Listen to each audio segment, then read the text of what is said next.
Listen to me. If there was a wise man who would ever think of this, they would say in order to be superior to the man, you've got to be the man. For I am the man himself.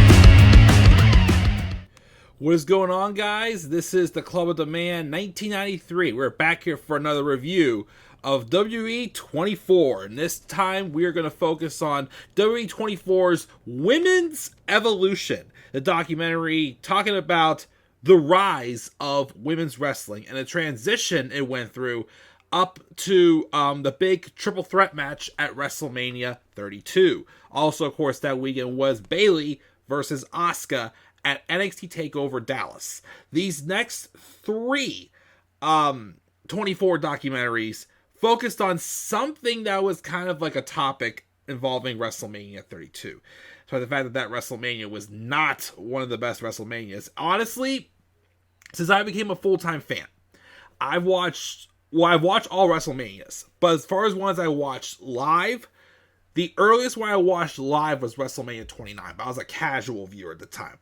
Since becoming a full-time fan, WrestleMania 32 is probably the weakest when I was a full-time fan and knew what was going on. But the thing that stole the show from WrestleMania 32 was, in fact, the women. And unfortunately, Bayley got cut off in this thumbnail. I do apologize for that, Bayley. But the three who are not cut off, Sasha, Charlotte, and Becky, were the three that stole the show this WrestleMania. You could argue that or the ladder match was probably the best match of the show, but I think for moments and what that night stood for, I think the women stole the show for WrestleMania 32. But we'll talk about WrestleMania 32 more in the next review, which is WrestleMania Dallas, in the next 24 review. This one focused on the history of women's wrestling and how, basically it interviewed some people from the past, mostly Trish and Lita. You saw Molly Holly in there occasionally as well, and a few others. But it just talked about how, when wrestling started with women getting involved, they weren't meant to do what the men do. They were meant to be there for, the sex appeal, for the goofy things. Like we learned in the Vince McMahon docuseries that, they were there as valets. That's the uniqueness they used the women for. But there were some women, of course, who were there who didn't want to be just valets. They wanted to do what the men did. Natalya said it herself. And I've only seen this one maybe like one or two times before I watched it for the review. Natalya said herself, I am not here to be a model. And there's some women who, there's some people who that role of like what they did back in the Attitude Era more so fit that role. But then there were some who were like, no, I want to do what the men do. Yes, people are, paying money for these women to show themselves, in the modest ways possible. Let's put it that way. But there's some there who are there to see women throw punches and kicks, as Trish and Lita would say. Which also they talked about leading up to their eventual, they talked about all the women who, paved the way for women such as Mae Young, the Fabulous Moolah, Alundra Blaze. They showed her and say her name, Bull Nakata, her as well. But of course, Trish and Lita were the ones that first tried to get attention. Hey, us women can do more than just do pillow fights and get thrown into big, mud pools or wherever the heck you wanted to call them. And they made that statement when they main evented Monday Night Raw. It was a title match between Trish Stratus and Lita. And Lita actually won that match, as they shared. And of course, these are women who were like a big, influences on the women who drive today's women's divisions. Especially back in 2016, when we transitioned from the Divas era to the women's evolution. Well, it went from a Divas Revolution to a women's evolution. So there was some strides in it when Trish and Lita were around. When they both retired, that's around during the time when they went back to the PG era. So it was the Divas era, where they were toning kind of back to what they were doing during the Attitude era, but except making it not so goofy. They were just, doing these like 3-minute matches that meant absolutely nothing. As Mark Carrano said in an interview they had before they had WrestleMania 32, which was the first pay-per-view or WrestleMania in a long time that had not one but 2 women's matches. Because the pre-show had a 10 women tag team match. Basically almost all the active divas, well, women's wrestlers, who were on the roster at the time. And I liked how in this documentary, they kind of like said like what each of those women in that match had unique to bring to this division. And I thought, of course, utilized better. It definitely could have been a stacked division, because it pointed out that each woman has its own unique entity, which is something that I struggled to see for my first few years as a wrestling fan, is that all women's wrestlers to me were the same. There weren't too many that stood out to me as like different or unique. And then of course, they touched on how, they got into that Divas era, but then when NXT came around, Triple H was allowing these women, like the Charlottes, the Sashas, the Beckys, the Baileys, and heck, even the Emmas, the Paiges, and a few others, were basically wanting their chance to show, hey, I can go out there and wrestle a good 20-minute match. Go do it. NXT Arrival, you had Paige versus Emma for the NXT Women's title. Outstanding match. We also had Charlotte and Natalya with each of their father and uncle in their corner, who are famous in wrestling, of course, Ric Flair and Bret the Hitman Hart. Another outstanding match that made a statement for women's wrestling. There were several others, of course, as well, but those were some statement-making matches. They, of course, did go back and talk about Sasha Banks and Bayley at NXT Brooklyn, TakeOver Brooklyn 1, which we talked about in NXT Brooklyn review. That, to me, is still the best modern-day women's match I've seen.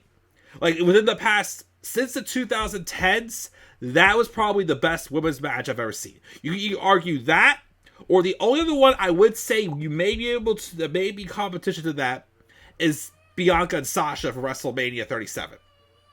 And then, of course, going into how the next NXT pay-per-view, NXT TakeOver Respect, Sasha and Bayley had their rematch, and they main evented the show in an Iron Woman match, which was outstanding. They tried to repeat it the following year at Roadblock End of the Line with Sasha and Charlotte, but it didn't work out. That match was not good. But again, just some statement maker matches for sure, and that was transitioning up to the main roster. They also touched on the Bella Twins as well and the impact they were having, which I'll say this again. Yes, the Bella Twins were definitely, I think, more talented than they displayed, but they still tried to push the whole diva agenda on them, which I think kind of overshadowed, because I still think when given the chance, both Nikki and Brie were better than definitely most of the women on that roster. But like I said, they more so push the Divas era on them, and that's why, people like a Charlotte, a Sasha, and a Becky, and a Bayley, and all these others stood out more than them. They also, of course, touched on Stephanie McMahon, and although she comes across as like the evil authority figure at the time, she still was also one pushing for this Divas Revolution. I think the Bellas said that the whole hashtag thing started after a tag match they had against Paige and Emma with hashtag Give Divas a Chance was happening. And then, like I said, with how much it's pushed, the impact from the NXT women's division, that led to WrestleMania 32, where they were first told that, they will be no longer be known as divas, they will be simply superstars. And the triple threat match between Sasha, Charlotte, and Becky was not going to be for the Divas title. That title was going to be retired, and it was going to be the WWE Women's Championship. And like I said before, that match completely stole the show. Like I said, you could argue either that or the ladder match at WrestleMania 32 was definitely the best match on that card. But I still think the women get more rub of it because of the statement they made that night. Absolutely amazing match between these three, which none of those three were on the main roster the year before. Year before WrestleMania, all we had was that Divas tag team match with the Bellas taking on AJ Lee and Paige. And although it was a great moment for Paige, again, there was no title on the line. It meant absolutely nothing. And if you don't remember, back at WrestleMania 29, there was a mixed tag team match. I think it was Tons of Funk and the Funkadactyls taking on Team Road Scholars and the Bellas. Literally at the last second, that match got canceled and pulled from the show and got moved to the following night on Raw, when I think only got just a couple minutes in the match. Which, that's just unfortunate to hear that happen, whether your match gets cut or you get a time cut. That's unfortunate. Next WrestleMania, they got to show their stop. And at the time also, for the 10 Divas tag match, that was supposed to be Brie Bella's last match. Well, it still kind of was, because she did retire as a full-time in-ring performer, because that's where she more transitioned, going part-time as well. Because I don't think she wrestled again until, I think, the Women's Royal Rumble in 2018. I think that's the next time she wrestled again. Yes, because Nikki stuck around for another year. She was out during this time because of her neck surgery, and then she came back at SummerSlam and had a brief, strong run on SmackDown. That run Nikki Bella had from when she first returned back from her neck surgery in 2016 to when her and John Cena got engaged, that was a pretty strong run for her. I would have been okay with them giving her the women's title during that run. But they didn't, of course, and she never got it again after she broke the longest reigning Divas Championship reign, which was definitely out of spite towards AJ Lee. That was 100% out of spite towards that, which is absolutely ridiculous. But yeah, and again, these four women definitely have been pioneers. And again, say what you want about them all. They've all had their highs, they've had their lows. There's Charlotte Flair. Yes, I know people, can't stand her because all she does is fight for championships. I can agree. I wish she would have some more character-driven feuds and not just, I'm just here to win championships and that's it. She needs something else to do when she comes back. I'm pretty sure she'll be in the title picture when she comes back, but can't deny that if you look back at, how they booked the Divas before she came around, you can't deny she is a huge improvement. Though I can understand why they made her the face of this women's division for the past 10 years. Then there's Sasha Banks, who, yes, probably wanted to one-up Charlotte. She wanted to be looked at as higher. Yes, she's left to go on to other things, but again, another person who, her talent was needed. Becky Lynch went from underdog to being the man. And if she was saying in this documentary, she thought that this WrestleMania was her biggest moment, headlining it like this, she was not even knowing what was going to happen in 3 years when she became the man. And then there's Bayley as well. Underdog, switched to being a heel. She just won the Royal. I believe all three of these women, except for Sasha, was the only one who did not win a Women's Royal Rumble. And I don't know if Sasha ever will come back. She seems very happy outside the company. I don't know if she'll ever come back, but that's something to be crazy about. Be proud of. That these three women, the four horsewomen of WWE, of what they've done and how they've transitioned the women's division. So yeah, I basically just kind of rattled through it pretty good, but that's basically what this episode 24 was about. The impact on the women's division up to WrestleMania 32 when they brought back the women's championship and dropped Divas from the reign. I think there is another one coming up soon called Empowered that talks about the first ever women's Royal Rumble. I'm surprised there wasn't one to talk about when they got up to the first ever women's pay-per-view, which was Evolution in 2018. But of course, we all know why they did that. Because that was during the time when they just started doing the Saudi Arabia shows and they weren't allowing women to wrestle in Saudi Arabia. I still think, especially today with them starting these women's mid-card titles, you could have easily do another women's pay-per-view, I feel like, if you really wanted to. But that's neither here or there.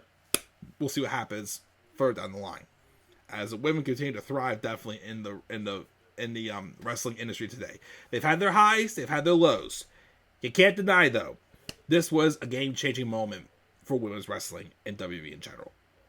So that's my thoughts, guys, on W24's episode called Women's Evolution. The next one is a behind-the-scenes look at WrestleMania 32, WrestleMania Dallas, which is a pretty good one. I'll talk about that as well next. So, guys, what are your thoughts on this review of this 24 special? Leave your guys' thoughts down in the comment section below, and your overall thoughts on the women's division as well, too.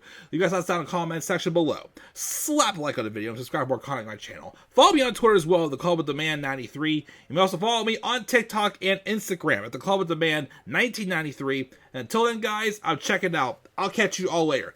And do not forget, in order to be superior to the man, you've got to be the man. And for I am the man himself.